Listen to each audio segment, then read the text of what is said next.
Bonjour à tous, ravi de vous retrouver sur Public Sénat. Bien, mais peut mieux faire. Ça va mieux, mais il ne faut pas relâcher les efforts. C'est ainsi que l'on pourrait résumer de façon simple l'avis de la Cour des comptes dans son rapport remis le mois dernier sur l'application des lois de financement de la sécurité sociale. Du côté du mieux, sachez qu'il y a une amélioration globale des comptes de la sécurité sociale sous le quinquennat de François Hollande, notamment avec le Fonds de solidarité vieillesse et le régime de base. Du côté des efforts qu'il reste à accomplir, il reste un homme malade dans la sécurité sociale. Il s'agit de la branche maladie. Sachez également que la Cour des comptes a pointé du doigt un certain nombre de procédés comptables jugés discutables, voire opportunistes, au niveau des objectifs nationaux de dépenses de santé qui augmentent naturellement avec le vieillissement de la population. Sachez enfin que la Cour des comptes estime qu'il y a une prise en charge individuelle des soins qui baisse en France. Il y a donc de ce côté-là également un avertissement. Tout de suite donc, voyez l'audition de Didier Migaud, le premier président de la Cour des comptes qui a été auditionné hier par les sénateurs de la Commission des affaires sociales. Et nous avons donc le plaisir d'accueillir cet après-midi M. Didier Migaud, premier président de la Cour des comptes, qui a bien voulu venir présenter devant notre commission le rapport annuel de la Cour sur les lois de financement de la sécurité sociale. Cette contribution essentielle, Monsieur le Président, à l'analyse de notre système de protection sociale marque traditionnellement le début de nos travaux sur le projet de loi de financement de la sécurité sociale. Celui-ci sera délibéré demain au Conseil des ministres et nous entendrons dès la semaine prochaine les ministres concernés et les dirigeants des différentes branches. Le rapport annuel de la Cour apporte, comme à l'accoutumée, un nombre considérable d'éléments très stimulants pour notre réflexion. Il a tout d'abord le mérite de clarifier la réalité de la situation financière de la sécurité sociale en confirmant ce que nous avions souligné lors de la discussion du PLFSS 2017, à savoir la persistance d'un déficit élevé de l'assurance maladie et une tendance à l'accentuation des charges de retraite. Par ailleurs, le rapport de cette année contient un certain nombre d'analyses plus détaillées sur l'organisation des soins, sur les dépenses de médicaments ou encore sur les aides aux familles. Pour cette présentation, M. Didier Migaud est accompagné de M. Antoine Durlement, président de la 6e Chambre, de M. Henri Paul, rapporteur général de la Cour, de M. Jean-Pierre Viola, conseiller maître, Delphine Rouillat, Bertrand Pelé. Je précise, Mesdames, Messieurs, Monsieur le Président, que notre réunion fait l'objet d'une retransmission vidéo. Monsieur le Premier vice-président, je vous laisse bien volontiers la parole. Merci, Monsieur le Président. Monsieur le Président, Monsieur le rapporteur général, Mesdames et Messieurs les sénateurs, je suis heureux de vous présenter aujourd'hui notre rapport 2017 sur la sécurité sociale. Et comme vous l'avez rappelé, Monsieur le Président, ce rapport est établi, comme chaque année, dans le cadre de la mission d'assistance de la Cour au Parlement et au gouvernement. Il est destiné à accompagner le projet de loi de financement de la sécurité sociale pour 2018 qui sera prochainement, dès demain, déposé sur le bureau de votre Assemblée. Alors, comme vous l'avez rappelé, je suis accompagné pour vous présenter le travail de la Cour d'Antoine Durlement, que vous connaissez bien, président de la 6e Chambre, chargé de la préparation de ce rapport, d'Henri Paul, président de Chambre et rapporteur général, Jean-Pierre Viola, qui est le rapporteur général de ce rapport, conseiller maître, et Delphine Rouillat, qui est rapporteur général adjointe. Et beaucoup de rapporteurs ont contribué à ce rapport. Alors, dans le prolongement de son audit général des finances publiques de juin dernier, comme de ses précédents rapports annuels sur la sécurité sociale, la Cour s'est attachée à approfondir l'analyse de la trajectoire financière de la sécurité sociale à l'horizon 2020 et de ses déterminants. De cette analyse, la Cour a tiré 4 constats principaux. Tout d'abord, la Cour constate que la réduction du déficit de la sécurité sociale et le reflux de la dette sociale se sont poursuivis en 2016, ce qui témoigne d'efforts certains de maîtrise des dépenses. Toutefois, et c'est le deuxième constat, la situation financière de la sécurité sociale n'est pas encore assainie. Ensuite, le caractère incomplet et fragile du redressement financier appelle à engager ou à amplifier des réformes structurelles qui, lorsqu'elles sont mises en œuvre, ont des résultats importants. Enfin, pour accélérer le retour à l'équilibre, il convient en particulier d'exploiter beaucoup plus activement les marges importantes d'efficience que recèlent les dépenses de santé prises en charge par l'assurance maladie. Et cette année, la Cour illustre ces marges dans deux domaines, le médicament et les soins médicaux. Or, de ces observations découle en définitive un message central, essentiel. Si les progrès que relève la Cour sont très lents et encore inaboutis, et si la persistance des déficits depuis 2002 fragilise cet instrument majeur de solidarité entre assurés sociaux et entre générations qu'est la sécurité sociale, cette situation n'a rien d'inéluctable. Revenir plus rapidement à l'équilibre financier, éteindre totalement la dette sociale, éviter par la suite de retomber dans la spirale des déficits et de l'endettement est non seulement indispensable, mais est, selon nous, possible. Je vais revenir sur le premier constat de la Cour. En 2016, le déficit de la sécurité sociale a poursuivi le mouvement de baisse progressive engagé depuis 2010, année où il avait atteint le niveau historiquement élevé de près de 30 milliards d'euros dans le contexte de la crise économique. Ainsi, le déficit agrégé de l'ensemble des régimes obligatoires de sécurité sociale et du Fonds de solidarité vieillesse s'est établi en 2016 à 7 milliards d'euros contre 10,3 milliards d'euros en 2015. Le déficit du régime général et du FSV, qui constitue l'essentiel des enjeux financiers, a été ramené pour sa part à 7,8 milliards d'euros contre 10,8 milliards d'euros en 2015. Or, nous relevons à cet égard 5 évolutions positives. En premier lieu, le déficit est revenu pour la première fois à un niveau inférieur à celui de l'avant-crise financière. Ensuite, pour la première fois également, la baisse du niveau a été pour l'essentiel de nature structurelle, indépendante de la conjoncture économique. Le déficit structurel s'est réduit de 0,1 point de PIB.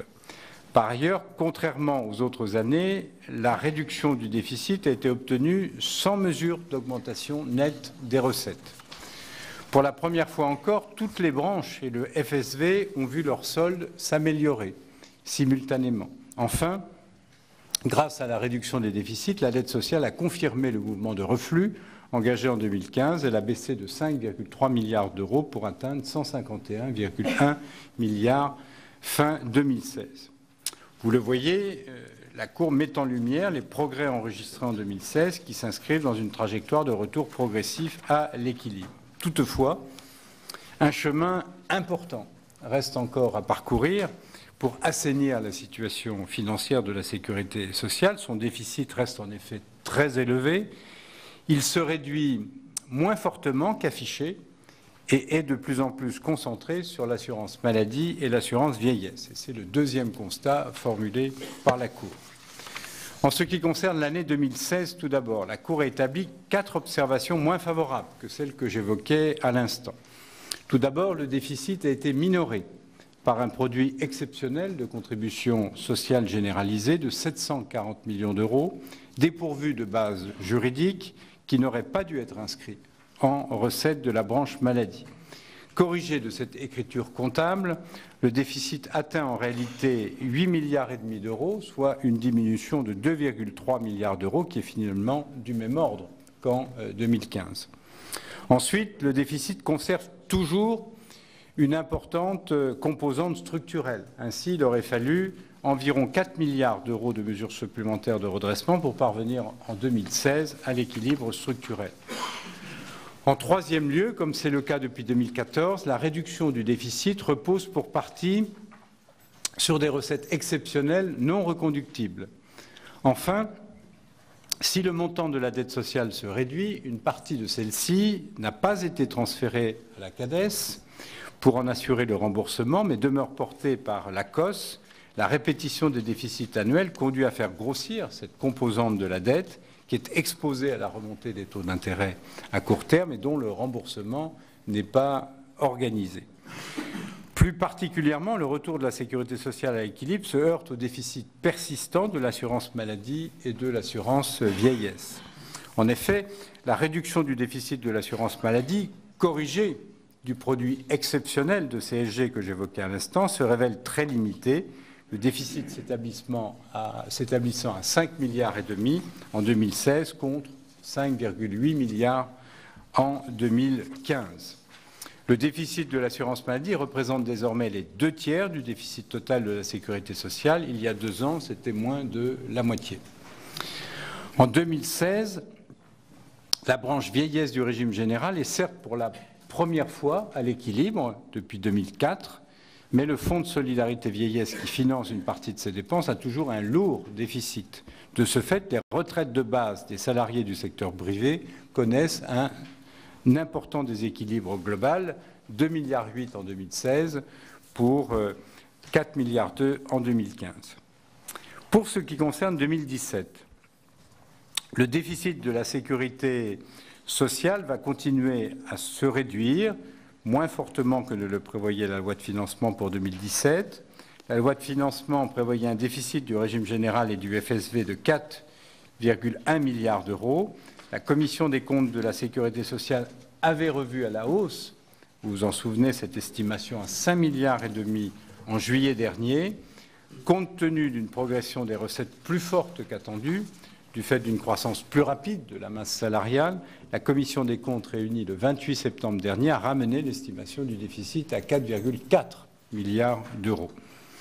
Le projet de loi de financement de la sécurité sociale pour 2018, présenté le même jour, rehausse néanmoins à 5,2 milliards d'euros la prévision de déficit pour 2017.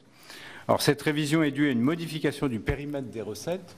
En effet, le projet de loi supprime une mesure de financement dont la Cour avait souligné la complexité, la création d'une contribution supplémentaire à la contribution sociale de solidarité des sociétés, partiellement acquittée sous forme d'acompte versé en fin d'année. En outre, il met fin à une incertitude également relevée par la Cour. Le crédit d'impôt de taxe sur les salaires au bénéfice des associations et organismes à but non lucratif ne sera finalement pas compensé par l'État à la sécurité sociale.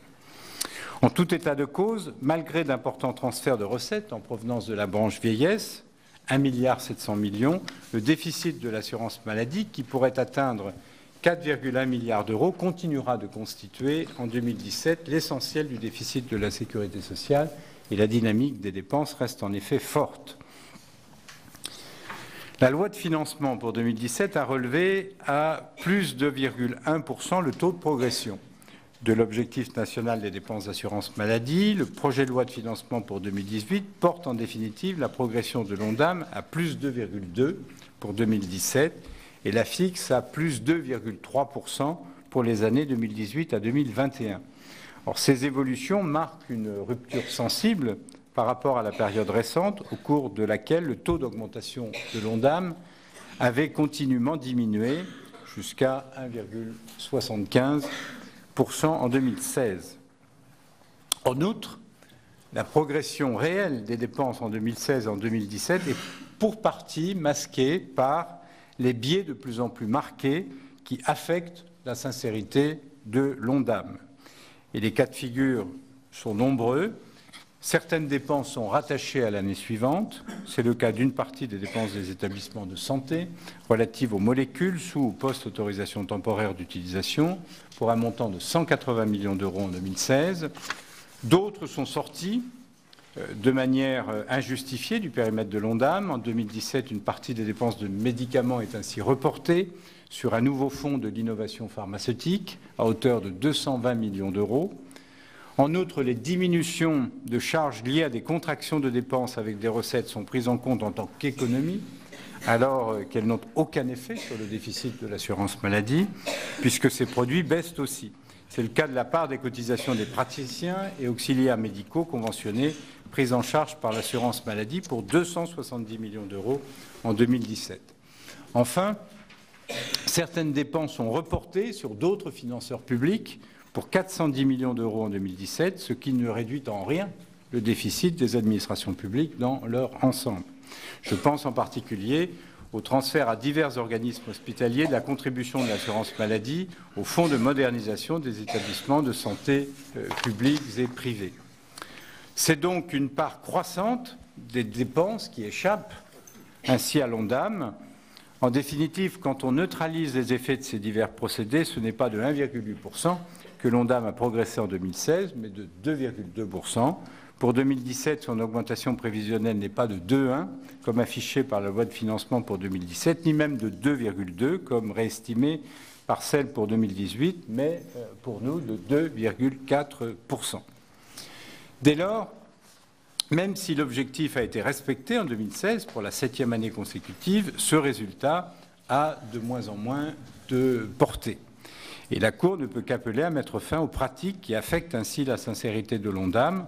En particulier, toutes les dépenses de médicaments devraient être prises en compte dans l'objectif, alors qu'une partie d'entre elles en a été sortie par la création de ce fonds de financement de l'innovation pharmaceutique que je viens d'évoquer. De plus, ce fonds a été doté par un simple jeu d'écriture comptable, sans que lui soient apportées de véritables ressources.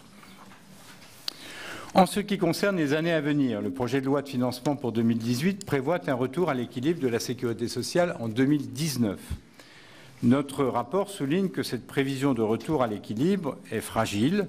Selon les prévisions du projet de loi de financement pour 2018, le déficit de l'assurance maladie devrait se contracter fortement en 2018, puis faire place à des excédents croissants à partir de 2019. Cette amélioration serait cependant due avant tout à une forte croissance des recettes, sous l'effet notamment de la hausse des droits de consommation sur le tabac et de la CSG. Ce que montre la Cour, c'est qu'il serait dangereux de faire reposer sur une embellie de la conjoncture le rétablissement pérenne de l'équilibre des comptes. Les dépenses d'assurance maladie augmentent en effet à un rythme rapide et leur progression risque de s'accélérer, possiblement au-delà des plus 2,3% prévus pour l'ONDAM entre 2018 et 2021. Et ce risque découle non seulement des augmentations tarifaires qui ont été accordées aux professionnels libéraux de santé, les médecins, les pharmaciens, les chirurgiens dentistes, et des augmentations salariales dans la fonction publique hospitalière, mais aussi d'un défaut persistant de maîtrise des dépenses de ville, de soins de ville. En effet, les dépenses de dispositifs médicaux, de transport, d'indemnités journalières et d'actes de spécialistes et d'auxiliaires médicaux augmentent à des rythmes de moins en moins soutenables. Le seul poste de dépenses maîtrisé aujourd'hui est celui des médicaments, et j'y reviendrai. L'évolution des dépenses de retraite est un autre facteur de risque. Le Conseil d'orientation des retraites, dans son rapport de juillet dernier, indique que l'augmentation des dépenses va s'accélérer à partir de 2018 et qu'en raison d'évolutions démographiques et économiques moins favorables, la situation des régimes de retraite va se dégrader beaucoup plus rapidement et plus profondément qu'il ne l'avait estimé l'année dernière. Or, ces nouvelles projections attestent du bien fondé de la prudence à laquelle la Cour avait appelé dans son rapport de l'an dernier. Je rappelle qu'elle avait estimé que les perspectives financières du système de retraite, qui avaient alors été rendues publiques, étaient entachées de biais d'optimisme. Dans son rapport, la Cour relève au surplus que la loi de financement pour 2017 a masqué la dégradation du solde de l'assurance vieillesse des salariés du secteur privé à partir de 2018. En effet, les prévisions établies dans l'annexe B de la loi, qui décrit l'évolution des agrégats de dépenses, de recettes et de soldes du régime général, de l'ensemble des régimes obligatoires de base et du FSV pour la période 2017-2020, ont intégré des transferts de recettes des 3 autres branches de la sécurité sociale, maladie, accident du travail, maladie professionnelle et famille.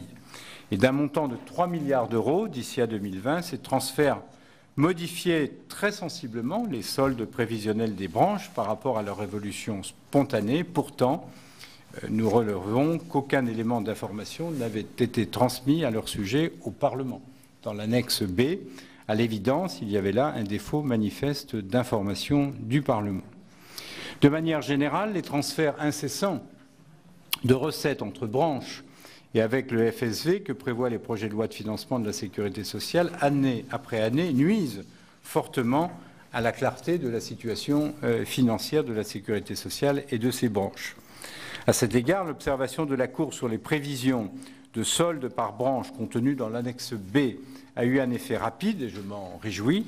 D'après les informations qui nous ont été communiquées dans le projet de loi de financement pour 2018, les prévisions de solde sont bien présentées à périmètre constant de recettes et de dépenses. Pour l'assurance vieillesse, FSV compris, elles font ainsi apparaître des déficits prévisionnels qui dépassent 3 milliards d'euros pour chacune des années 2018 à 2021. Des économies supplémentaires sur les dépenses d'assurance vieillesse et d'assurance maladie apparaissent ainsi nécessaires pour garantir le retour durable à l'équilibre de la sécurité sociale à l'échéance de 2019, réduire au maximum l'accumulation de déficits laissés à l'ACOSS et faciliter ainsi le remboursement de la dette sociale correspondante. Revenir plus rapidement à l'équilibre financier de la sécurité sociale, mais aussi éteindre la totalité de la dette sociale d'ici à 2024, date à laquelle est prévue l'extinction de la CADES, sont des objectifs importants, essentiels. Je voudrais souligner qu'en 2016, le paiement des intérêts et le remboursement des emprunts contractés pour financer les dépenses sociales des années passées ont nécessité pas moins de 15 milliards d'euros. La Cour appelle ainsi les pouvoirs publics à fixer sans attendre une trajectoire de remboursement de la dette sociale, aujourd'hui laissée à l'ACOSS, en l'accompagnant de l'attribution des ressources nécessaires à la CADES. Or, le caractère incomplet et fragile du redressement financier de la sécurité sociale appelle à engager ou à amplifier des réformes qui, lorsqu'elles sont mises en œuvre, produisent des résultats importants. Et c'est le troisième des 4 constats du rapport. On entend souvent dire que la France se réforme peu dans le domaine de la sécurité sociale comme dans les autres. Cette assertion n'est pas exacte. Des réformes importantes et difficiles ont été faites, elles obtiennent des résultats, et si j'ose dire, les efforts paient. Dans son rapport de l'année dernière, la Cour avait ainsi souligné que les retraites de base et complémentaires des salariés du secteur privé avaient été réformées à plusieurs reprises depuis 1993, et que ces réformes avaient permis d'améliorer très nettement les perspectives financières, même si de nouveaux ajustements étaient à anticiper. Ces nouveaux ajustements seront d'ailleurs d'autant moins douloureux qu'ils auront été engagés sans attendre et que la gestion des retraites sera assurée avec toute la rigueur requise. À cet égard, l'analyse par la Cour des conditions de versement des pensions aux assurés résidant à l'étranger, une somme de l'ordre de 6,5 milliards d'euros en 2015, montre que les actions de contrôle mises en œuvre sont nettement insuffisantes au regard des risques de fraude. Afin de réduire ces risques, la Cour recommande de développer les échanges informatisés de données avec les régimes des pays représentant les principaux enjeux, de mutualiser les certificats d'existence entre les régimes de retraite et de développer des contrôles sur place, ciblés notamment sur les assurés les plus âgés. Et la Cour fait état de quelques situations qui apparaissent tout à fait aberrantes. Après les retraites, la Cour dresse cette année un premier bilan d'ensemble d'une autre série de réformes de grande ampleur, celle des soutiens fiscaux et sociaux aux familles. Près de 60 milliards d'euros en 2015, engagés entre 2012 et 2015. Il s'agit de la baisse en 2 étapes de l'avantage fiscal du quotient familial, de la modulation des allocations familiales en fonction des revenus, de la sélectivité accrue de la prestation d'accueil du jeune enfant et des fortes revalorisations de l'allocation de rentrée scolaire, du complément familial pour les familles nombreuses et de l'allocation de soutien familial pour les familles monoparentales. À partir d'études, pour la plupart inédites, la Cour éclaire de manière détaillée les effets des réformes sur la situation des familles en fonction de leurs revenus et de leur configuration. Conformément aux objectifs que s'étaient assignés les pouvoirs publics, des transferts massifs sont intervenus dans le sens d'une redistribution nettement accrue entre familles aux 2 extrémités de la distribution des revenus. Notre système de prestations familiales a ainsi connu une mutation historique qui le rapproche de celui de la plupart de nos voisins. La quasi-totalité des prestations est désormais placée sous condition de ressources. Les aides fiscales et sociales aux familles n'ont plus un caractère globalement croissant avec les revenus. Et la fameuse courbe en U qui reflétait l'augmentation des aides avec celle du revenu, principalement par le jeu du quotient familial, est désormais aplanie, sans être pour autant parfaitement linéaire, tout ceci correspondant donc aux objectifs que s'étaient assignés les pouvoirs publics. Mais Notre politique familiale n'est pas exempte de limites, voire de contradictions, même après ces réformes. La Cour a procédé à une mise en perspective internationale des aides aux familles qui montrent que d'autres pays, au prix de choix plus affirmés, obtiennent parfois de meilleurs résultats en matière de réduction de la pauvreté ou de conciliation entre la vie familiale et la vie professionnelle. À cet égard, l'objectif de création de 275 000 nouvelles solutions de garde entre 2013 et 2017 sera loin d'être atteint. La garde des enfants en bas âge à l'extérieur du cadre familial, en crèche ou par une assistante maternelle, connaît des disparités territoriales et sociales majeures. Plus généralement, les comparaisons internationales auxquelles a procédé la Cour mettent en lumière des questions essentielles pour les objectifs et les outils de notre propre politique familiale, qui sont soumis donc à vos propres réflexions. Faut-il mettre l'accent sur les prestations monétaires ou sur les solutions d'accueil pour permettre à un plus grand nombre de mères de travailler? Faut-il privilégier l'universalité des prestations ou les cibler plus fortement? Faut-il continuer à apporter un soutien croissant en fonction du nombre d'enfants? Ou mieux prendre en compte des charges liées à la venue d'un premier enfant? Faut-il maintenir une dualité de la gestion des aides sociales et fiscales aux familles, assurées respectivement par une branche de la sécurité sociale et par le budget de l'État, singularité que nous partageons seulement avec la Belgique? Et la Cour appelle ainsi à mieux mettre en perspective les enjeux de la politique familiale, à établir plus clairement ses priorités et à mieux articuler en conséquence ses outils. Les réformes structurelles intervenues dans les domaines des retraites et de la famille contrastent très fortement avec la forme d'attentisme qui prévaut trop souvent en matière d'assurance maladie, qui est en déficit continu depuis 25 ans, soit, je le rappelle, une génération entière. Alors, bien entendu, l'enjeu financier n'est pas un objectif en soi. Si la Cour réitère ces avertissements, c'est bien parce que la persistance des déficits qui alimentent la dette sociale dans des conditions coûteuses que j'évoquais à l'instant, et alors même que d'importantes marges d'efficience existent, risque de remettre en question l'efficacité des politiques publiques que porte la sécurité sociale et à terme le dispositif essentiel de solidarité qu'elle constitue. Voilà pourquoi il s'agit d'un enjeu fondamental bien au-delà de toute considération étroitement comptable. Or, l'assurance maladie peine à remplir sa mission première, qui est d'assurer l'égal accès de tous aux meilleurs soins, en intégrant en permanence tous les apports, souvent très coûteux, du progrès médical.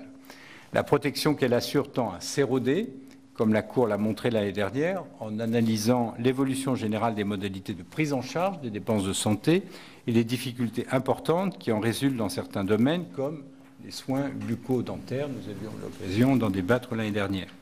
C'est pourquoi il convient d'exploiter beaucoup plus activement les importantes marges d'efficience que recèlent les dépenses de santé prises en charge par l'assurance maladie. Et c'est le quatrième et dernier constat sur lequel je souhaite revenir.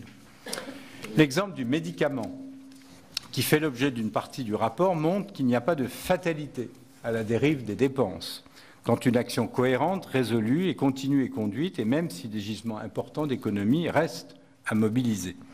La Cour met en effet en évidence l'importance des progrès intervenus dans la politique du médicament par rapport à la situation qu'elle avait constatée dans une précédente enquête en 2011.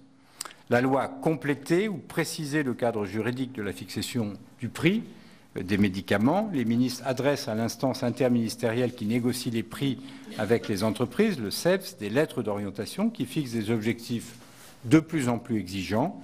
Une clause de sauvegarde plafonnant la dépense totale de médicaments et une contribution spécifique aux médicaments très onéreux de traitement de l'hépatite C ont été instaurées afin d'encadrer l'évolution des dépenses. Alors, fait suffisamment rare pour être souligné, les dépenses de médicaments en ville, remboursables par l'assurance maladie, à la dynamique très vive et constante jusqu'en 2010, sont orientées à la baisse. En 2015, elles ont retrouvé leur niveau de 2008, de l'ordre de près de 30 milliards d'euros, 29,8 milliards d'euros.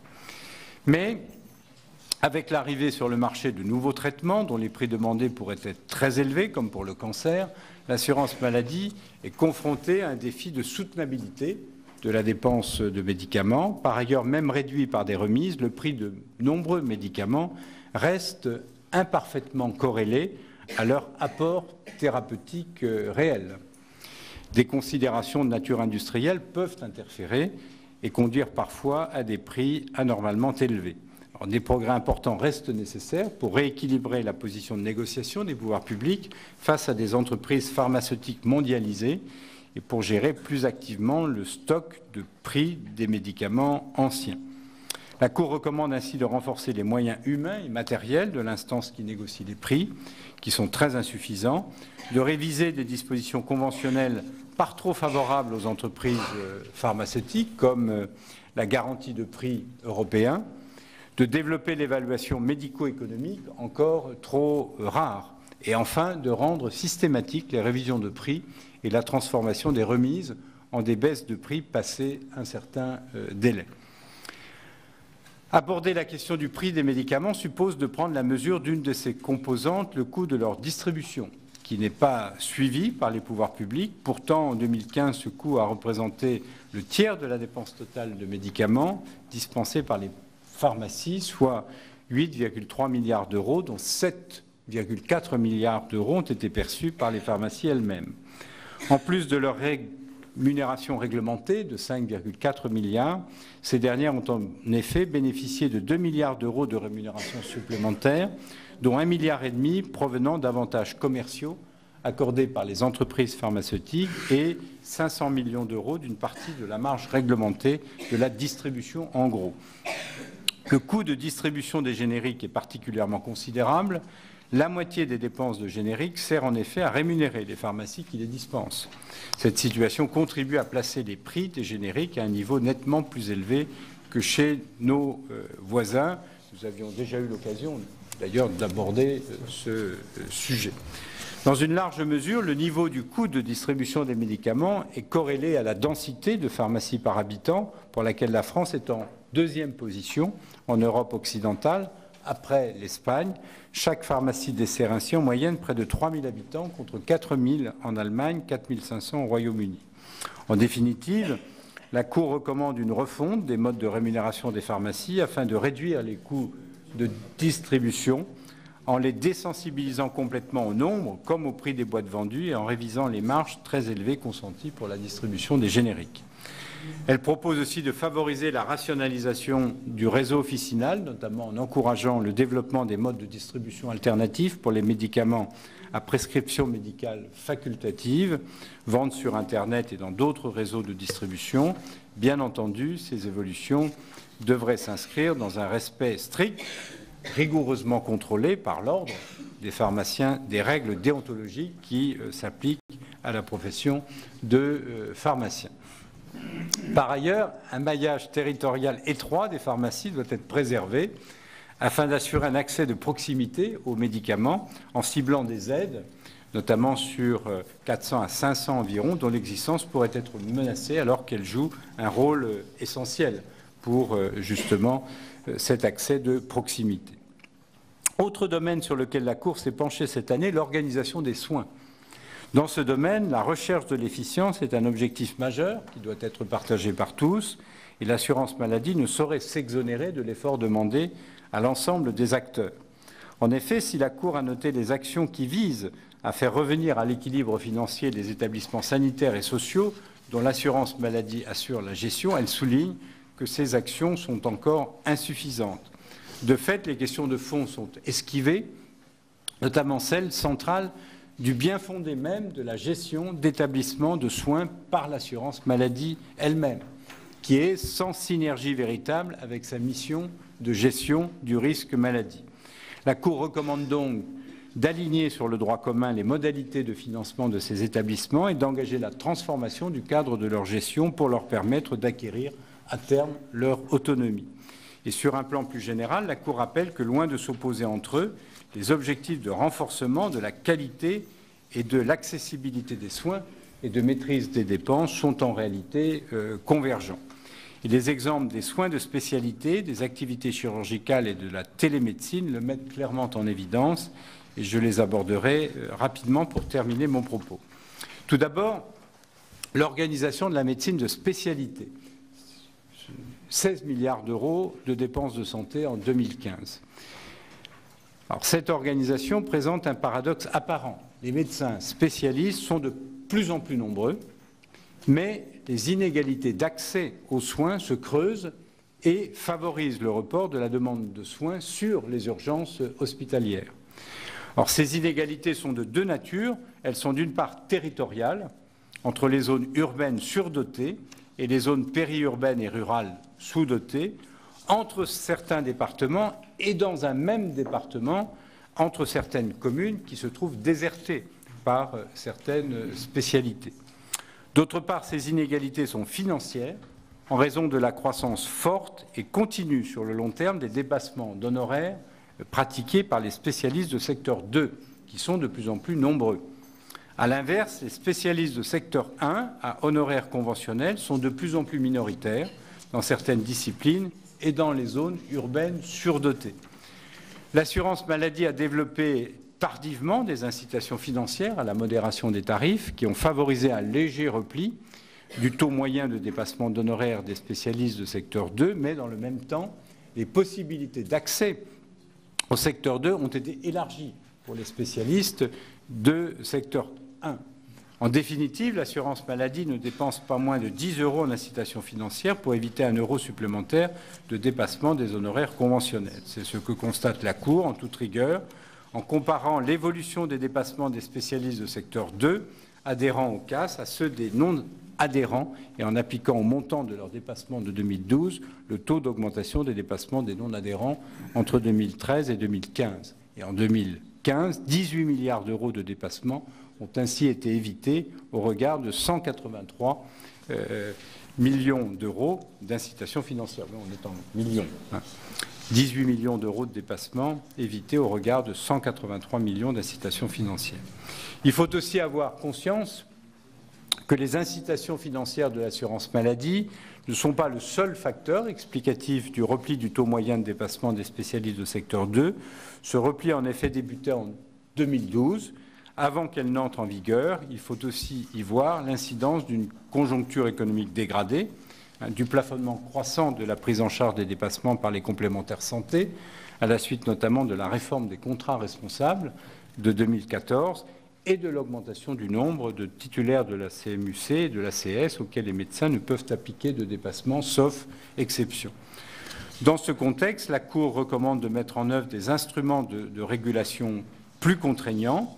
Elle préconise ainsi la révision des nomenclatures des actes médicaux qui sont obsolètes, déconnectés des coûts, le déploiement de forfaits de rémunération des soins médicaux pour les patients affectés par des maladies chroniques, remédiant ainsi aux effets inflationnistes du paiement à l'acte, la mise en place enfin d'un conventionnement sélectif des médecins spécialistes. Ainsi, dans les zones surdotées, seuls des spécialistes de secteur 1 devraient pouvoir s'installer afin de permettre d'y recréer une offre de soins financièrement abordable. L'organisation des soins chirurgicaux, là aussi, c'est de l'ordre de 5,9 millions d'interventions et près de 16 milliards d'euros de dépenses d'assurance maladie en 2015. Quant à elle, se modernise, les surcapacités de chirurgie conventionnelle se réduisent et la chirurgie ambulatoire se développe, même si les objectifs fixés dans ce domaine par les pouvoirs publics à l'horizon 2018 ne seront pas atteints. Mais la permanence d'une offre de soins éclatée entre un grand nombre d'établissements publics et privés pratiquant une gamme étendue d'opérations est, selon de nombreuses études, de nature à nuire à la qualité et à la sécurité des soins quand elle repose sur des équipes opératoires insuffisamment étoffées ou stables, ou lorsque ces équipes pratiquent peu d'opérations. Et on peut constater que 29 établissements comportent des services de chirurgie qui ont enregistré moins de 750 séjours en 2015. La Cour recommande ainsi de concentrer plus fortement l'offre de soins chirurgicaux en fixant des seuils d'activité par site géographique d'établissement et à terme par chirurgien, en les faisant appliquer rigoureusement. De fait, moins de 6% des actes chirurgicaux sont aujourd'hui encadrés par des seuils d'autorisation par établissement et leur respect n'est pas toujours assuré. La Cour propose aussi d'organiser, dans le cadre des nouveaux groupements hospitaliers de territoire, une prise en charge chirurgicale graduée des patients selon la complexité des interventions que requiert leur état. Par ailleurs, l'outil tarifaire serait à mobiliser beaucoup plus activement pour assurer la pertinence des interventions chirurgicales et le développement de la chirurgie ambulatoire. À cet égard, je voudrais attirer votre attention sur l'article 46 du projet de loi de financement. Celui-ci prévoit la suppression du mécanisme de dégressivité tarifaire qui visait depuis 2014 à inciter les établissements de santé à modérer le volume de certaines de leurs activités chirurgicales afin d'améliorer la pertinence des soins. Alors, si ce dispositif présente des limites, la Cour estime qu'il concourt utilement à réguler l'activité des hôpitaux. C'est pourquoi elle appelle à le réformer pour en améliorer l'efficacité à travers plusieurs pistes d'évolution qui sont présentées dans le rapport. Enfin, comme le montrent les exemples étrangers, la télémédecine peut apporter une contribution majeure à l'accessibilité, à la qualité, à l'efficience des soins. Pourtant, sa place demeure plus que marginale en France. Elle pâtit du manque de cohérence et de continuité de l'action du pouvoir public qui multiplie les expérimentations sans financement stable ni évaluation, tandis que l'assurance maladie avance de son côté de manière autonome. Pour que la télémédecine se développe, des préalables juridiques et techniques restent à lever. Après l'échec coûteux du dossier médical personnel, il faut désormais réussir la généralisation du dossier médical partagé. Des modalités de rémunération innovantes, s'éloignant de la rémunération à l'acte de chaque intervenant, sont à mettre en place. Et c'est à la condition d'une stratégie forte, cohérente, que notre système de santé pourra bénéficier des possibilités d'amélioration de la prise en charge des patients que recèlent les différentes formes de télémédecine, notamment la télésurveillance des patients affectés par des maladies chroniques. Celle-ci pourrait dégager, alors selon certaines études, jusqu'à 2,5 milliards d'économies. Mesdames et messieurs les sénateurs, sénatrices, je voudrais à présent conclure en quelques mots. Comme je viens de l'illustrer, le retour à l'équilibre de la sécurité sociale est non seulement, selon nous, indispensable, mais il est possible. Les déficits ne sont en rien une fatalité. Encore faut-il que le mode de pilotage financier de la sécurité sociale soit à même d'éviter la spirale des déficits et de la dette. Alors, depuis 2011, la sécurité sociale revient progressivement à l'équilibre, mais c'est au prix de 37 milliards d'euros de hausse de prélèvements obligatoires et d'importants transferts de l'État. Au-delà de la seule compensation des allègements généraux de charges, ce dernier a apporté à la sécurité sociale près de 4 milliards d'euros de ressources, alors que se creusait son propre déficit. Alors que la croissance économique était relativement forte avant 2009, cette période n'a pas été mise à profit pour remettre la sécurité sociale à l'équilibre. Elle est ainsi entrée dans la crise avec de lourds déficits et les 220 milliards d'euros de déficits accumulés entre 2002 et 2016 ont ainsi une origine essentiellement structurelle, indépendante de la conjoncture économique. Afin d'éviter de reproduire à l'avenir une trajectoire de ce type, c'est un nouveau cadre de responsabilité qu'il importerait de définir pour créer les conditions d'un équilibre pérenne, proscrire la formation de nouveaux déficits structurels et la résurgence d'un endettement social dont l'extinction reste encore pour partie à organiser.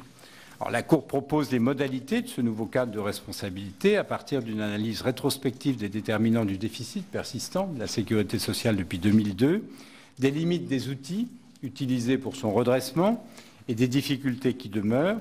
Elle recommande ainsi d'articuler précisément les lois de financement de la sécurité sociale avec les lois de finances et les lois de programmation des finances publiques, en organisant en particulier une discussion commune du volet recettes des lois financières afin de mieux éclairer le Parlement. Elle préconise également de rendre plus transparents les transferts entre branches et entre l'État et la sécurité sociale. Enfin, elle appelle à interdire le financement de déficits structurels dans le cadre de la gestion courante de la trésorerie de la sécurité sociale par l'ACOSS et de mettre en place des mécanismes de lissage conjoncturel des recettes en les alimentant quand la conjoncture est favorable et en utilisant les sommes ainsi mises en réserve quand elles se détériorent. La situation de l'assurance maladie et celle des retraites appellent des mesures rapides de redressement qui passent par l'engagement ou l'amplification de réformes structurelles. Ces réformes, si difficiles soient-elles parfois, obtiennent des résultats probants quand elles sont conduites, mais il faut dans le même temps aller au-delà de l'objectif du seul retour à l'équilibre pour reconstruire en cohérence d'ensemble du pilotage de la sécurité sociale qui mette sous une contrainte partagée l'ensemble des acteurs. Alors certes, les déficits vont encore reculer en 2017, selon les prévisions également en 2018, mais de telles améliorations ont déjà été constatées dans le passé sans être durables, car l'effort s'est trop vite relâché. Donc faire des choix clairs, s'attaquer méthodiquement et avec ténacité par des réformes structurelles aux sources d'inefficacité et d'inefficience, poursuivre ces actions avec détermination dans la durée, sont autant de leviers pour préserver le haut degré de protection sociale de notre pays. Et c'est dans ces perspectives que s'inscrivent les constats, les analyses et les recommandations de la Cour, étant entendu que le dernier mot vous revient comme parlementaire. Merci et nous sommes à votre disposition avec les magistrats qui m'entourent pour répondre à vos questions. Merci, Monsieur le Premier président. Avant de donner la parole aux collègues sénateurs qui ont certainement beaucoup de questions à vous poser, permettez-moi trois petites remarques. La première, c'est que parmi les observations que vous avez faites sur les déficits, il me semble avoir reconnu beaucoup d'observations que nous avions faites, nous, dans le cadre de la discussion du PLFSS 2017. Ensuite, en ce qui concerne les retraites, je vous invite à lire la synthèse, en particulier, et la page 78, et vous verrez que certains retraités de 117 ans reçoivent toujours le versement de leur retraite. Enfin, sur la télémédecine, juste une observation, mais là, pas pour vous obligatoirement la Cour, mais aussi pour les collègues. La télémédecine a certainement un grand avenir. Ce qui m'inquiète plus, c'est la téléconsultation, en particulier la deuxième téléconsultation qui, elle, semble être prise actuellement par certains organismes et risque de mettre en danger la solidarité telle qu'elle a été définie dans le régime de sécurité sociale de 1945 et les réseaux de soins qui, pour moi aussi, installent actuellement une médecine à deux vitesses. Cela dit, je passe donc la parole d'abord au rapporteur général, M. Van Lerenberghe. J'ai pour l'instant 6 inscrits. Merci, Monsieur le Président. Je voudrais remercier Monsieur le Premier Président de la Cour des comptes. Je ne sais pas si c'est la force de l'habitude ou plutôt une attention plus soutenue, mais je trouve, Monsieur le Président, votre rapport très complet, mais c'est le cas à chaque année, bien documenté, c'est aussi le cas, mais très pertinent, je dirais. Très pertinent à la veille du PLFSS. Et je crois que vous avez là, je le dis pour les nouveaux sénateurs qui appartiennent à cette commission, c'est une belle feuille de route, je dirais, qui nous est donnée, et je vous en remercie. Moi, j'ai constaté, comme vous, et je suis en écho à ce que vient de dire le Président, pour 2017, sur l'assurance maladie, vos remarques sur la sous-estimation de l'ONDAM corroborent tout à fait notre analyse, qui était effectuée lors du vote du PLFSS et qui était contestée, je le rappelle, par le précédent gouvernement.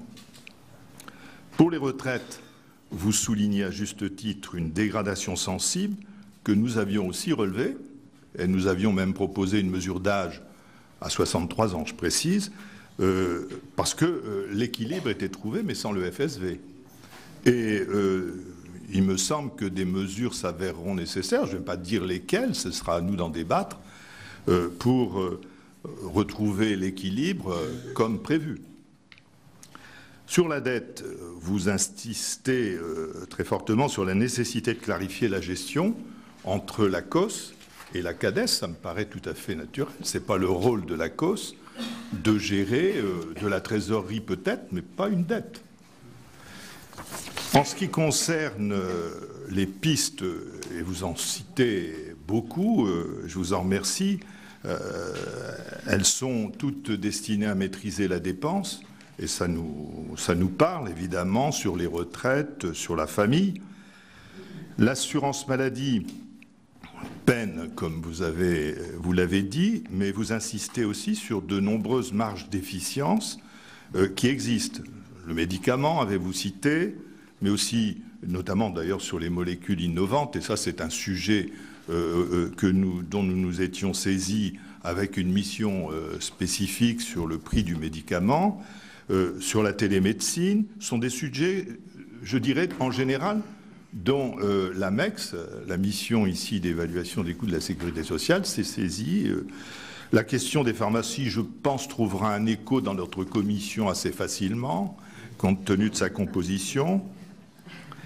Et vos remarques sur la médecine de spécialité rejoignent les conclusions de 2 rapports récents de la Commission sur les déserts médicaux et sur la pertinence des soins que j'ai produits notamment. Alors, bien sûr, l'objectif que nous recherchons tous, c'est même un impératif pour nous, c'est l'équilibre des comptes. Vous le dites, ça n'est pas impossible, mais sans doute que les progrès sont trop lents. Et ce que vous proposez, dans le fond, c'est une stratégie. Et je vous en remercie. Et mes questions sont inspirées justement de vos conclusions sur le chapitre notamment que vous consacrez au pilotage de la trajectoire financière de la sécurité sociale. Celui-ci met en évidence le brouillage qui s'est instauré dans le financement de la sécurité sociale à mesure que les cotisations cédaient la place à d'autres sources de financement.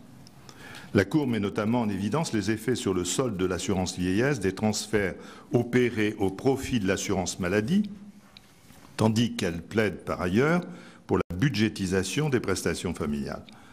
Alors, comment envisagez-vous aujourd'hui la place des notions d'assurance et de contributivité dans le financement des régimes d'assurance vieillesse, d'incapacité et d'invalidité, d'accidents du travail et de maladies professionnelles ou encore d'assurance chômage, qui ne sont pas dans le champ de la sécurité sociale, mais dont le gouvernement envisage d'alléger les cotisations? Sont-elles encore pertinentes ou est-ce que la diversification des financements a vocation à les faire disparaître? Et je terminerai par cette remarque et cette question.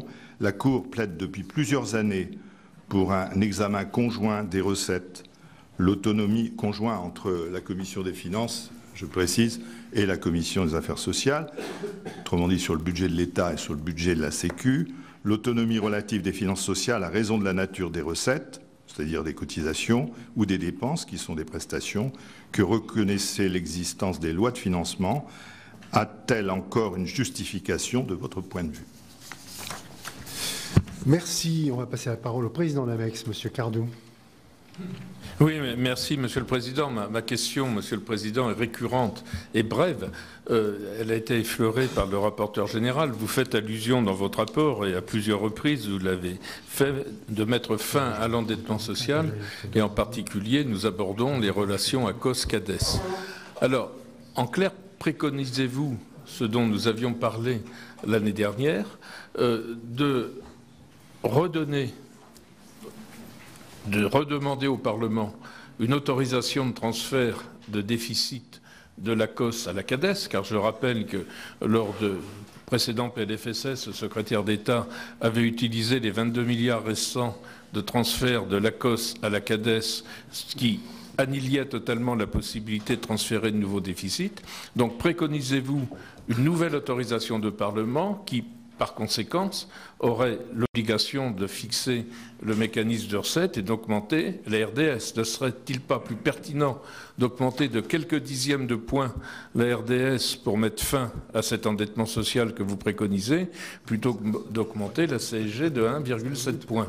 En clair, il me semble me souvenir que le stock de dette de l'ACOS l'année dernière était de 30 milliards d'euros. Ces 30 milliards d'euros sont là financés à court terme, exposés au risque d'augmentation des taux d'intérêt qui, un jour ou l'autre, surviendra. Donc ma question est celle-là, vous l'avez dit en filigrane, mais je la pose d'une manière précise. Préconisez-vous un tel mécanisme qui aurait évidemment comme conséquence la fixation d'une augmentation du RDS? Merci bien. On va continuer avec Madame Doineau. Monsieur le Président, merci de cet éclairage qui est toujours attendu dans cette commission. Je voudrais tout simplement vous dire aussi le ressenti des Français par rapport à la sécurité sociale, parce qu'on entend depuis des années que ce déficit est récurrent. Les Français aussi ont lieu de se plaindre parfois des prestations qui leur sont offertes à différents titres en tant qu'usagers, en tant que malades. Et donc, quand il y a un déficit, on pourrait s'attendre à ce que justement il y ait du mieux ou du bien. Là, c'est un petit peu difficile pour les Français à accepter depuis autant d'années ces déficits récurrents. Je voudrais m'intéresser tout particulièrement à la politique familiale et vous dire que le rapport annuel donc, sur l'application des lois de financement de la sécurité sociale de la Cour des comptes évoque dans ses recommandations, page 69 d'ailleurs, une budgétisation des prestations familiales. Cette idée fait écho à d'autres débats sur la concentration de ces prestations sur les familles modestes. Ça a d'ailleurs été rappelé cet après-midi lors des questions au gouvernement. Et dans une logique de lutte contre la pauvreté, et on ne peut que s'en féliciter. Estimez-vous que la politique familiale n'a plus vocation à relever de la sécurité sociale et doit s'intégrer dans les autres dispositifs de redistribution horizontale? Je continue avec M. Daudigny. Merci Monsieur le Président. Monsieur le Premier Président, merci pour l'exposé qui a eu sa densité et sa précision habituelle. Alors je voudrais, à cet instant, après votre exposé, dire combien celles et ceux qui ont soutenu l'action du précédent gouvernement, et en vous écoutant, n'ont pas à rougir de l'action qui ont été menées, et à travers au moins 3 résultats qui ont d'ailleurs été mis en avant. La maîtrise des dépenses, réduction des déficits, même si ce n'est pas suffisant, même si tous les objectifs n'ont pas été atteints, l'effort a été réel et constant. Vous avez cité l'exemple du médicament pour l'hépatite C, qui a, je pense, été bien géré par le ministère de la Santé. Et puis, on pourrait citer également la politique familiale qui a eu pour effet d'accorder une priorité en direction des familles qui sont les plus en difficulté et qui ont les revenus les plus faibles. Monsieur le Premier Président, nous partageons totalement l'objectif du retour à l'équilibre de l'assurance maladie et nous mesurons chaque année combien cet objectif est difficile à atteindre. Car l'assurance maladie, vous l'avez aussi souligné, doit faire face à des défis importants, les maladies chroniques, l'allongement de la vie, les territoires aujourd'hui désertés par une présence médicale. Alors, 3 questions. Première question relative à l'hôpital. Pensez-vous, Monsieur le Premier Président, qu'il soit possible aujourd'hui de réduire les dépenses tel que cela a été engagé par le précédent gouvernement, sans mettre en danger le fonctionnement de l'hôpital et donc la sécurité des patients et la sécurité des personnes qui habitent des zones rurales aujourd'hui où les services de proximité ont tendance à se diluer. C'est donc la première question relative à l'hôpital. Deuxième question, le président de l'AMEX l'a posée, c'est un sujet sensible. La CADES a épuisé son pouvoir de reprise de dette. Donc demain, si elle doit ou si elle devait reprendre la dette qui est présente à l'ACOSS, et nous partageons complètement l'analyse que vous faites d'une situation complètement invraisemblable, puisque dans un rapport, j'ai lu que l'ACOSS avait fait du bénéfice sur un exercice en empruntant de l'argent avec des taux négatifs, ce qui est quand même complètement invraisemblable. Alors, faut-il augmenter la CRDS ? Aucun gouvernement ne l'a fait depuis qu'elle a été créée, donc au taux de 0,5. Faut-il allonger la durée de vie? Quel est votre jugement? Et puis une troisième question relative aux médicaments. Alors, je partage complètement ce que vous avez dit sur le générique. La France a fait le choix d'assurer la promotion du générique par le pharmacien, de ne pas y associer suffisamment, à mon sens, les médecins, d'où les résultats que vous avez mis en avant. Vous avez peu évoqué les biosimilaires, mais je voudrais poser la question suivante. Des efforts de maîtrise considérables ont été faits, souvent de l'ordre, nous avons dit, de 1 milliard d'euros chaque année, depuis d'ailleurs assez longtemps, sur le médicament. Et dans le dernier PLFSS, nous avons pris un certain nombre de mesures techniques, compliquées, mais semble-t-il d'effets importants sur l'ATU. Ne craignez-vous pas que ces différents dispositifs, ces restrictions conduisent des laboratoires à ne plus mettre sur le marché français des médicaments innovants ne plus les mettre du tout, ou en tout cas de les mettre avec plus de retard qu'ils ne le feraient ou qu'ils ne le font actuellement sur le marché allemand ou sur d'autres marchés. Il y a là une importance donc pour nos malades français à accéder à l'innovation, et ce serait évidemment regrettable que ce ne soit plus tout à fait le cas, alors que le système d'ATU a été signalé au niveau mondial comme étant un excellent système. Je vous remercie. Merci. Madame Deroche prendra la parole. Ensuite, j'arrêterai pour que vous puissiez répondre. Il en restera 4, ou peut-être plus.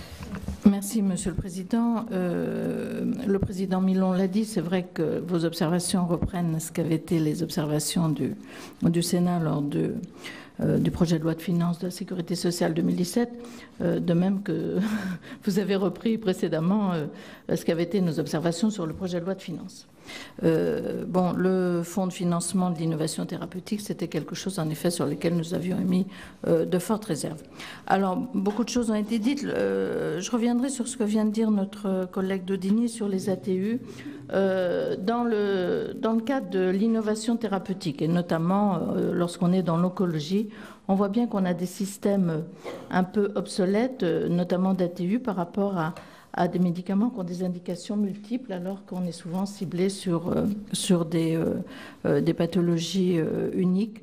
Donc il y aura un vrai travail à faire sur ce sujet-là, je pense, au niveau de notre commission, dans la mesure où il y a des attentes des patients, bien sûr, des médecins, des équipes soignantes, mais aussi des laboratoires. On ne doit pas forcément être contre tout ce que font les laboratoires en matière d'innovation, parce qu'il faut un travail considérable, même s'il faut un encadrement nécessaire. Mais il y aura un vrai travail à faire sur ce sujet-là. Vous avez évoqué la médecine de spécialité.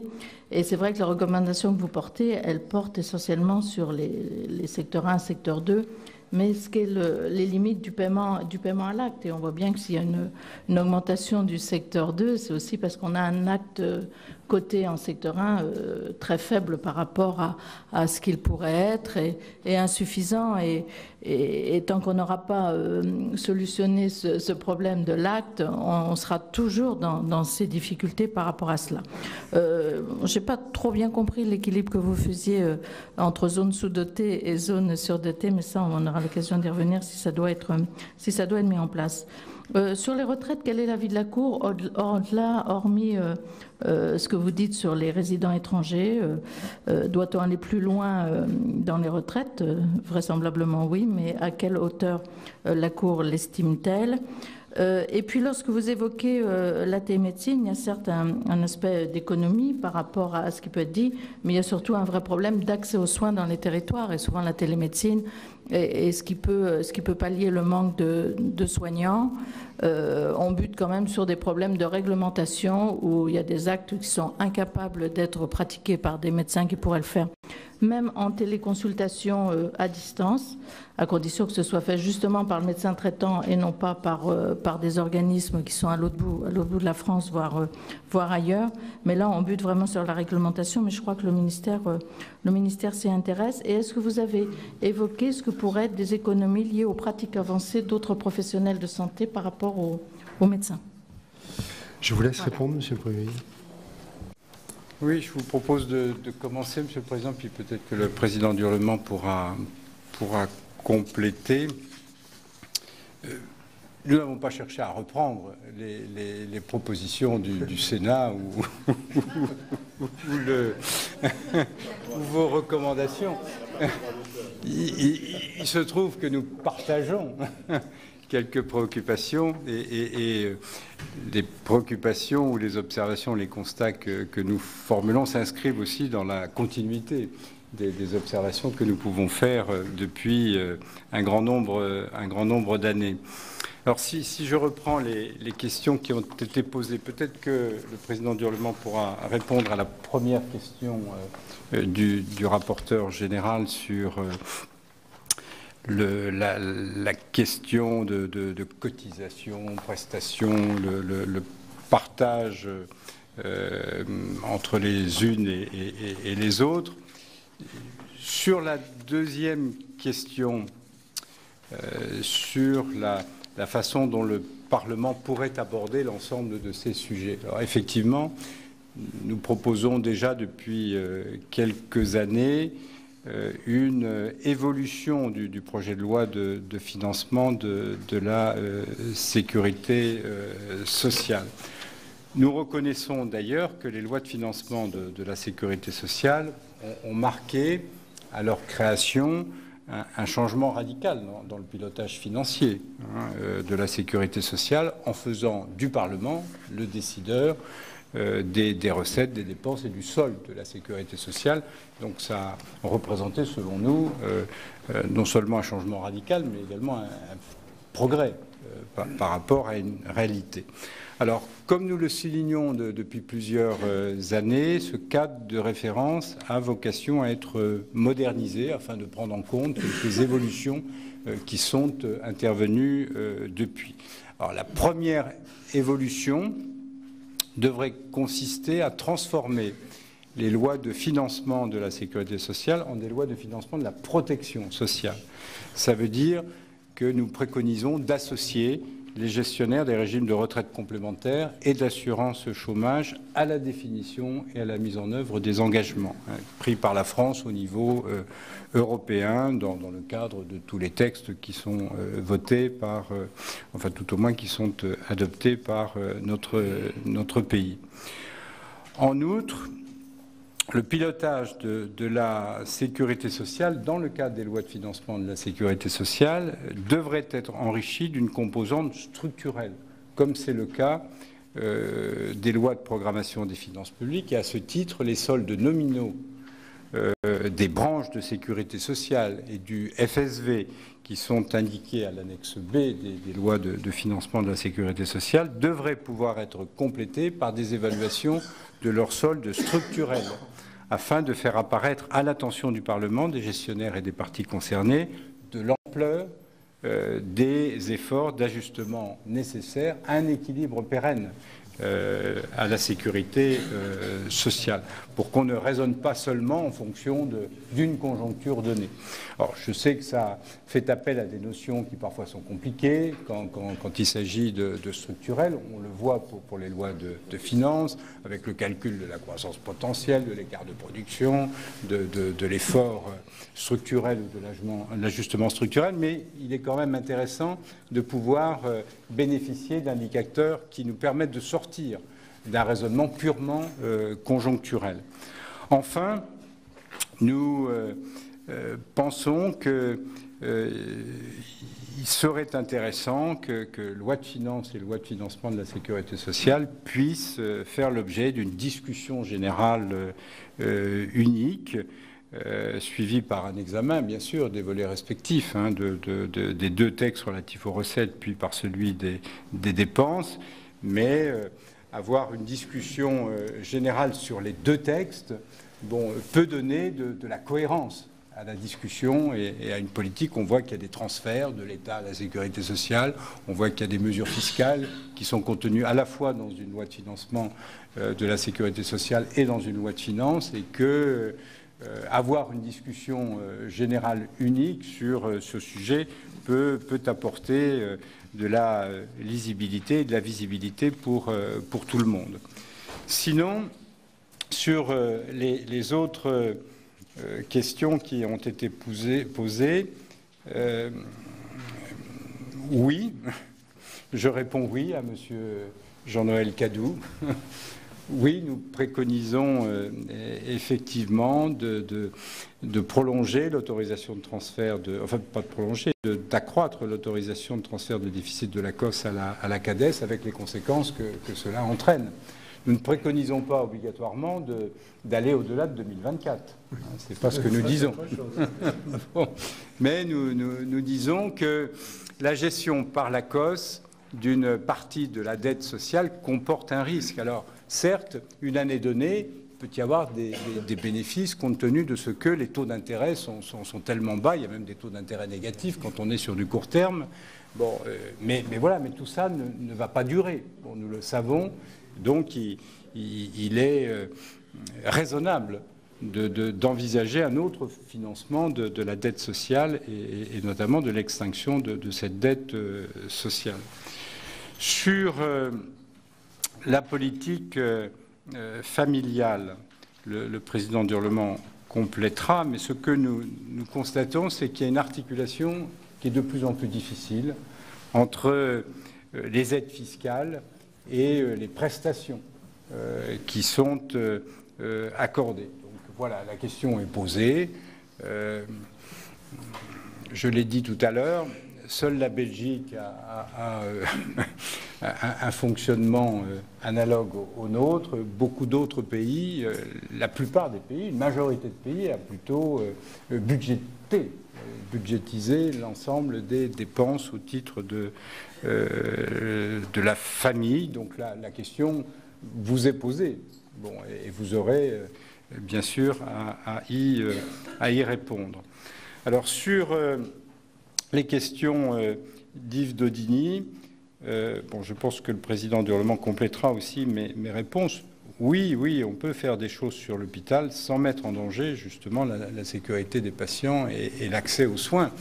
C'est parfois le maintien de certaines situations qui peuvent mettre en danger la sécurité des patients. Donc il y a sûrement des choses que l'on doit pouvoir imaginer dans le cadre des groupements hospitaliers territoriaux. Bon, voilà, mais on voit bien que tous les établissements ne peuvent pas non plus tout faire. Bon, sinon, on prend des risques pour les raisons que j'ai évoquées tout à l'heure. Sur la CADES, j'ai répondu. Sur les génériques, là aussi, je pense que le président du Parlement pourra compléter, mais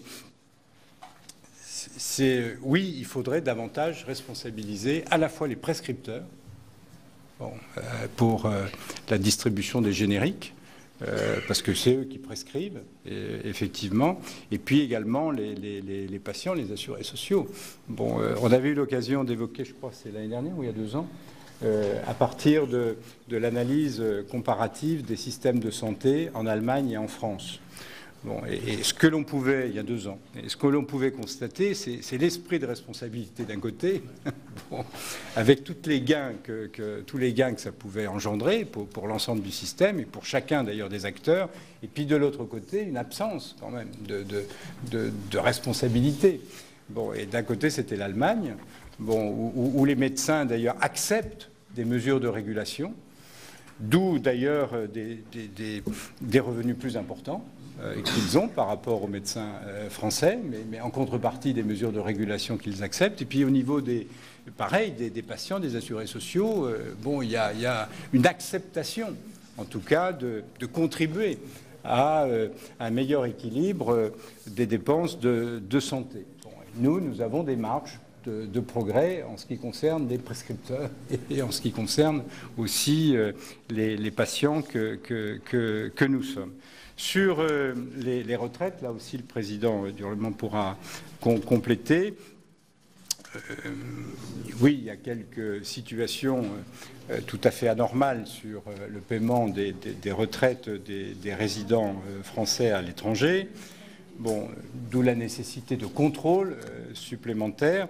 Sur les retraites, j'ai eu l'occasion de le dire dans mon introduction, la Cour avait toujours considéré que les hypothèses du corps étaient plutôt optimistes pour les années à venir. Nous avons remis d'ailleurs un travail, c'était l'année dernière, qui le disait. Donc, nous sommes heureux de constater que le corps a quelque peu modifié. Enfin, c'est pas très agréable, mais bon, de constater que la situation peut être moins positive que cela n'a été dit, parce que du coup, il faut pouvoir en tirer, bien sûr, les conséquences. Mais voilà, nous disons que plus vite des mesures d'ajustement sont prises, moins elles sont douloureuses. Bon, et l'année dernière, nous avions fait la gamme de tous les ajustements possibles qui peuvent être utilisés par les pouvoirs publics pour contribuer à améliorer, bien sûr, le système des retraites. Mais peut-être que le président du Parlement peut compléter quelques-unes de mes réponses qui ont été trop succinctes. Ce qu'on constate, c'est un double décalage par rapport aux origines. Premier décalage, c'est le fait que les cotisations aujourd'hui, dans le PLFSS 2018, que vous allez examiner dans les jours qui viennent, les cotisations sociales ne représentent plus que 55% d'ores et déjà des ressources de la sécurité sociale in globo, avec 29% qui correspondent à la CSG et 12% pour les autres impôts et taxes qui sont transférés de l'État à la sécurité sociale. Donc il y a une érosion que nous avions constatée il y a quelques années en vous présentant une étude sur la place des cotisations dans le financement de la sécurité sociale. Il y a une érosion qui s'accélère de leur place. Deuxième décalage, c'est le décalage entre l'effort contributif individuel et l'accès aux droits. Quand la sécurité sociale s'est créée, le dispositif était assez simple. On cotisait selon une logique essentiellement professionnelle et en contrepartie de sa cotisation, on avait des droits ouverts. Aujourd'hui, on a des systèmes qui sont devenus des systèmes de plus en plus largement universels. La famille, depuis 1975, c'est un régime universel qui ne dépend pas des cotisations versées. Et depuis 2015, avec la création de la protection universelle maladie, il n'y a plus de lien entre la cotisation et l'accès aux prestations en nature de l'assurance maladie. Alors il reste les sujets dont, monsieur le rapporteur général, vous avez fait l'évocation, c'est-à-dire les prestations en espèces dans le régime de sécurité sociale. Qu'il s'agisse des prestations en espèces de l'assurance maladie, invalidité notamment, des prestations en espèces largement de la branche accident du travail, maladie professionnelle, de la vieillesse. Bien, on s'aperçoit que ces systèmes sont eux-mêmes des systèmes qui sont devenus des systèmes mixtes. Pour l'assurance vieillesse, il y a bien sûr une logique d'assurance professionnelle, mais il y a également des éléments non contributifs. Par exemple, ce qu'on appelle le minimum contributif est en réalité un effort de solidarité dans le cadre même des régimes. En ce qui concerne la branche accident du travail maladie professionnelle, qui a vraiment une logique assurantielle, on s'aperçoit qu'il y a bien sûr toujours des cotisations qui sont tarifées en fonction du risque dans chaque établissement, en fonction d'une dangerosité estimée, mais il y a aussi une part de plus en plus largement mutualisée. Et on se retrouve donc dans un système qui est de plus en plus largement brouillé et qui fait que la lisibilité du financement de la sécurité sociale en est lourdement entachée, avec des évolutions incessantes. C'est donc un point de brouillage qui est majeur. Nous allons revenir dans le rapport qui vous sera présenté en principe l'an prochain sur cette question pour l'éclairer plus complètement, parce que ça nous paraît un sujet de lisibilité, de légitimité, d'adhésion aussi au système de protection sociale qui mérite d'être approfondi. Sur les autres questions, s'agissant de la politique familiale, il est vrai que ce que nous constatons, c'est qu'il y a progressivement un transfert d'un certain nombre de prestations qui étaient financées à l'origine par la branche famille de la sécurité sociale, d'ores et déjà vers le budget de l'État, avec désormais l'ensemble des aides au logement, qui pèsent évidemment d'un poids tout particulier, désormais financées par le budget de l'État. Et en réalité, les caisses d'allocation familiale aujourd'hui distribuent des prestations pour le compte des départements et de l'État supérieures aux prestations familiales. Il y a donc des équilibres qui se sont fortement modifiés. Il y a une question de cohérence qui se pose entre l'outil fiscal et l'outil prestataire. Et c'est ce qui nous amène à souligner que c'est sans doute un point de réflexion qui pourrait s'ouvrir. Sur les sujets de dette, on voit bien qu'il y a plusieurs solutions possibles si on veut respecter l'échéance de 2024, qui est en principe la date d'expiration de la CADES. Il y a un premier mode d'action qui serait effectivement de définir une trajectoire de prise en charge de cette dette portée par l'ACOSS qui est importante. Fin 2017, elle sera encore de 21 milliards d'euros et il y aura de nouveau de la dette en 2018, en tout cas. Ça supposerait d'affecter des ressources spécifiques. Plus on tardera, plus ça sera difficile. Il y a aussi des réserves financières qu'on peut mobiliser, comme les réserves inutilisées du fonds de réserve des retraites, qui sont assez importantes. Il y a une deuxième vision, qui est une vision un peu oblique, qui consiste à dire la situation des taux d'intérêt étant favorable, il ne faut pas basculer cette dette à la CADES et il faut progressivement la rembourser par les excédents qui vont être accumulés par chaque branche. Finalement, au lieu de mutualiser la dette, on fait que chaque branche entre dans une logique d'auto-assurance, d'autofinancement de sa dette par le dégagement progressif d'excédents. Ça suppose qu'il y ait des excédents. Ça suppose que ces excédents soient suffisamment importants sur une période très courte, parce que si on veut rester dans la logique d'un amortissement complet en 2024, il faut dégager énormément d'excédents, largement de l'ordre de 25 milliards d'excédents. Voilà, donc ça nous paraît un sujet sur lequel, là aussi, des décisions doivent être prises, parce que plus on recule la solution, plus elle sera difficile. En matière d'assurance maladie, la question de l'hôpital est au fond de savoir comment organiser l'hôpital pour qu'il reste un élément d'armature de l'accès aux soins est évidemment une question tout à fait majeure. On sait qu'en France, à partir de 1958, le système de soins s'est structuré par la présence hospitalière à un moment où il y avait moins de médecins libéraux et où les médecins libéraux, d'ailleurs, n'avaient pas accepté d'entrer dans une logique de conventionnement avec l'assurance maladie. Aujourd'hui, on voit que il y a deux difficultés. Il y a des établissements qui ont une gamme de services trop importante pour pouvoir les assurer tous avec sécurité. Et quand on regarde l'attractivité des hôpitaux, eh bien, on voit que sur certains services de certains hôpitaux, les patients, si vous me passez l'expression, votent avec leurs pieds. C'est ce qu'on appelle le phénomène de fuite. On ne va pas à l'hôpital de proximité, on va à l'hôpital du chef-lieu, parce qu'ils savent qu'il peut y avoir un certain nombre de difficultés.